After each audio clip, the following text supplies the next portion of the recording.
This is Optimal Living Daily, episode 1359, My History of Stalking, by Colin Wright of ExileLifestyle.com, and I'm Justin Malik.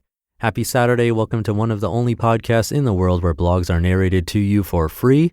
That's with permission from the authors. And it's the last day of the month, so now's a good time to join my free weekly newsletter because I give away books to random people on the first of the month. You can join, just enter your email address at oldpodcast.com. And I'll keep this intro nice and short, so let's get right to it and start optimizing your life. My History of Stalking, by Colin Wright of ExileLifestyle.com. This may come as a shock to some of you, but I have a history of stalking. It's true, as soon as I meet someone new, provided I remember their name or something about them, I will Google them, Facebook them, Twitter them, and proceed to find out as much as I can about them via the magic of the internet. It's only when this comes up in conversation that I remember not everyone does the same. Sure, some people do it when they are about to go out on a date to make sure the other person is not a real stalker, no doubt, or before purchasing a big-ticket item from someone on Craigslist. The extent of my curiosity has raised more than a few eyebrows, however, and though I understand the arguments to the contrary, I think that making information about yourself available and being able to find out information about others is a step forward for society, not a step back. But first, let's address the issues people usually have with my stalkerish ways. One argument that often comes up is that it takes some of the mystery out of meeting someone. The investigative process that once took years can now take minutes, and all those fun little idiosyncrasies might be outed prematurely. What will you talk about if you already know what bands they like, politicians they hate, and have already seen their photos from their trip to the Grand Canyon? Another argument goes something like this. As more information about you becomes available online, the less control you have over your reputation. If there's a vehicle, like Facebook, available where people can post photos of you and tag them with your name, those photos are much more likely to show up in search results, thereby staining your otherwise spotless reputation.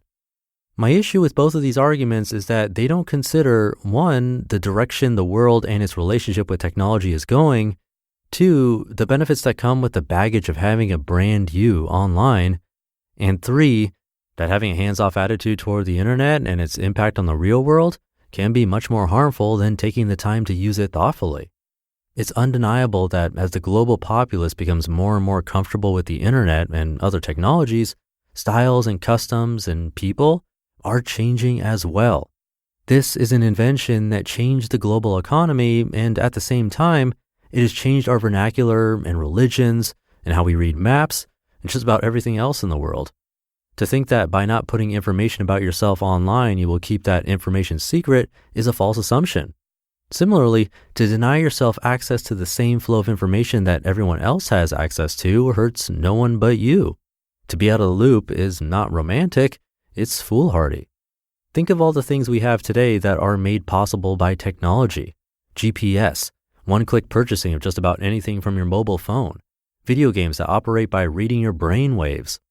It's incredible, really, but to get the full benefit from these technologies, in many cases, you have to sacrifice a portion of your anonymity. You cannot take full advantage of 23andMe's at-home DNA test without spitting into a cup and sending it off to be analyzed in a lab. That in itself could be construed as pretty violating to some, but even more value can be gained by making your genetic information available on their partner site, Ancestry.com. It's like karma. The more you give, the more you get.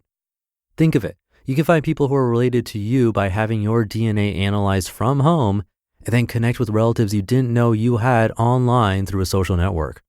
We live in the future, people, but if you aren't willing to give a little and contribute to the global information wiki, then you miss out on the premium fruits of humanity's labor. Finally, by not playing an active role in the flow of information, especially as it relates to you, your personal brand can suffer.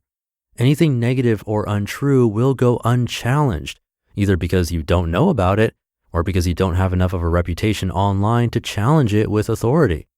It's a big responsibility and perhaps not one that you would have chosen to take on, but if you do care what is attributed to your name, the reality is that you had better play at least a small part in the digital sector, lest you should be left without recourse because of your disinterest.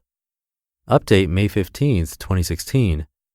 Thankfully, a lot of the pushback against technology that I described is no longer true, or at least not true in the same way.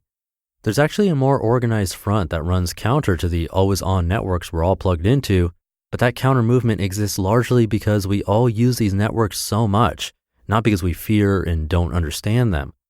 People take digital sabbaticals because they're always on their devices, not because they're afraid of Facebook. That said, I still think the arguments about owning your online brand are quite valid. Many of us are online, but don't use the tools available well, which tends to offer you just as little defense against the dangers of identity theft and reputation attacks as not being there to begin with.